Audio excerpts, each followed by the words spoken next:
ಜನರ ಸಮಸ್ಯೆ ಆಲಿಸಲು ಕಾಂಗ್ರೆಸ್ ಶಾಸಕ ಸೈಕಲ್ ಸವಾರಿ ಮಾಡಿದ್ದಾರೆ. ಚಿಕ್ಕಮಗಳೂರು ವಿಧಾನಸಭಾ ಕ್ಷೇತ್ರದ ಶಾಸಕ ಎಚ್.ಡಿ. ತಮ್ಮಯ್ಯ ಅವರಿಂದ ವಿನೂತನ ಪ್ರಯತ್ನ ನಡೆದಿದೆ. ಸೈಕಲ್ನಲ್ಲಿ ಸಂಚರಿಸಿ ಜನರ ಸಮಸ್ಯೆ ತಿಳಿಯಲು ಮುಂದಾಗಿದ್ದಾರೆ. ಜನರ ಬಳಿಗೆ ಶಾಸಕರ ನಡೆ ಎನ್ನುವ ಕಾರ್ಯಕ್ರಮದಲ್ಲಿ ಸೈಕಲ್ ಸವಾರಿ ಮಾಡಿದ್ರು. ನಗರದ ವಾರ್ಡ್ಗಳಲ್ಲಿ ಜನರ ಸಮಸ್ಯೆಗಳನ್ನು ಆಲಿಸಿ ಅಧಿಕಾರಿಗಳಿಗೆ ಸೂಚಿಸಿದ್ರು. ಮಾಹಿತಿ ತಂತ್ರಜ್ಞಾನ ವ್ಯವಸ್ಥೆಯ ತುರ್ತು ನಿರ್ವಹಣೆ ಕಾರ್ಯ ಹಿನ್ನೆಲೆ ಇಂದು ಮತ್ತು ನಾಳೆ ಎಲ್ಲಾ ಎಸ್ಕಾಂಗಳಲ್ಲಿ ಆನ್ಲೈನ್ ಸೇವೆ ಸ್ಥಗಿತವಾಗಲಿದೆ. 5 ಎಸ್ಕಾಂಗಳ ವಿದ್ಯುತ್ ಬಿಲ್ ಪಾವತಿ, ಹೆಸರು ಬದಲಾವಣೆ, ಜಕಾತಿ ಬದಲಾವಣೆ ಹಾಗೂ ಹೊಸ ಸಂಪರ್ಕ ಸೇರಿದಂತೆ ಆನ್ಲೈನ್ ಸೇವೆಗಳು ಇರೋದಿಲ್ಲ. ರಾತ್ರಿ 8 ಗಂಟೆಯಿಂದ ಅಕ್ಟೋಬರ್ 25ರ ಮಧ್ಯಾಹ್ನ 1 ಗಂಟೆಯವರೆಗೆ ನಗರ ಪ್ರದೇಶಗಳಲ್ಲಿ ಲಭ್ಯ ಇರೋದಿಲ್ಲ. ಬೆಸ್ಕಾಂ, ಜೆಸ್ಕಾಂ, ಸೆಸ್ಕಾಂ, ಮೆಸ್ಕಾಂ, ಹೆಸ್ಕಾಂನಲ್ಲಿ ಆನ್ಲೈನ್ ಸೇವೆ ಇರಲ್ಲ. ವಿದ್ಯುತ್ ಪೂರೈಕೆಯಲ್ಲಿ ಯಾವುದೇ ಬದಲಾವಣೆ ಆಗುವುದಿಲ್ಲ. ಆಧುನಿಕ ತಂತ್ರಜ್ಞಾನ ಎಐ ಬಳಸಿ ಕಿಡಿಗೇಡಿಗಳು ಜನರಿಗೆ ಭಯ ಹುಟ್ಟಿಸುತ್ತಿದ್ದಾರೆ. ಮಂಡ್ಯದ ಪ್ರವಾಸಿ ತಾಣಗಳಲ್ಲಿ ಹುಲಿ, ಚಿರತೆ ಇರುವ ಬಗ್ಗೆ ಎಐ ಸೃಷ್ಟಿ ಮಾಡಿದ್ದಾರೆ. ಶ್ರೀರಂಗಪಟ್ಟಣದ ಗುಂಬಜ್ ಬಳಿ ಹುಲಿ, ಚಿರತೆಗಳ ಓಡಾಟದ ಫೋಟೋ ವೈರಲ್ ಮಾಡಿದ್ದಾರೆ. ಸಾಮಾಜಿಕ ಜಾಲತಾಣಗಳಲ್ಲಿ ಎಐ ಫೋಟೋ ಹರಿಬಿಟ್ಟು ಭಯ ಸೃಷ್ಟಿ ಮಾಡಿದ್ದಾರೆ. ಸಾರ್ವಜನಿಕರಲ್ಲಿ ಭಯ ಕಾಡ್ತಿದ್ದು ಪ್ರವಾಸಿ ತಾಣಗಳಿಗೆ ಬರಲು ಹಿಂದೇಟು ಹಾಕ್ತಿದ್ದಾರೆ.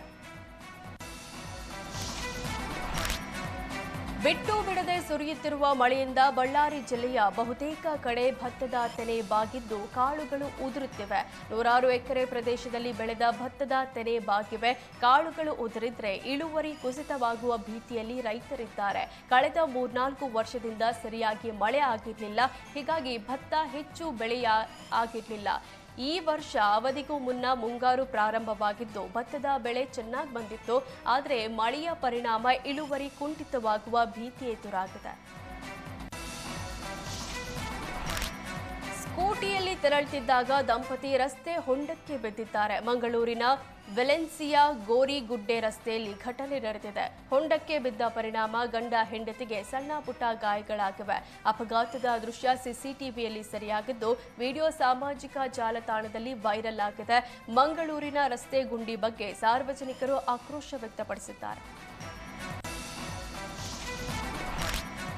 ದೀಪಾವಳಿಯನ್ನ ಸಂಭ್ರಮದಿಂದ ಆಚರಿಸಬೇಕಾಗಿದ್ದವರು ತಮ್ಮ ಜೀವನವನ್ನ ಕತ್ತಲಾಗಿಸಿಕೊಂಡಿದ್ದಾರೆ. ಪಟಾಕಿ ಸಿಡಿದು ಗಾಯಾಳುಗಳ ಸಂಖ್ಯೆ 200ಕ್ಕೇರಿದೆ. ಕಳೆದ ವರ್ಷಕ್ಕಿಂತ ಈ ಬಾರಿ ಪಟಾಕಿ ಸಿಡಿತದಿಂದ ಅವಘಡಗಳು ಹೆಚ್ಚಾಗಿವೆ. ಈ ಬಾರಿ ಹೆಚ್ಚಿನ ಸಂಖ್ಯೆಯಲ್ಲಿ ಮಕ್ಕಳ ಕಣ್ಣಿಗೆ ಗಾಯ ಆಗಿದೆ. ಜೊತೆಗೆ ಪಟಾಕಿ ಸಿಡಿಸೋದನ್ನ ನೋಡ್ತಿದ್ದ 30% ಜನರ ಕಣ್ಣಿಗೆ ಗಾಯವಾಗಿದೆ. ನಾರಾಯಣ ನೇತ್ರಾಲಯದಲ್ಲಿ 93, ಮಿಂಟೋ ಆಸ್ಪತ್ರೆಯಲ್ಲಿ 44, ನೇತ್ರಧಾಮದಲ್ಲಿ 18, ಶಂಕರ ಕಣ್ಣಿನ ಆಸ್ಪತ್ರೆಯಲ್ಲಿ 35 ಗಾಯಾಳುಗಳಿಗೆ ಚಿಕಿತ್ಸೆ ನೀಡಲಾಗುತ್ತಿದೆ.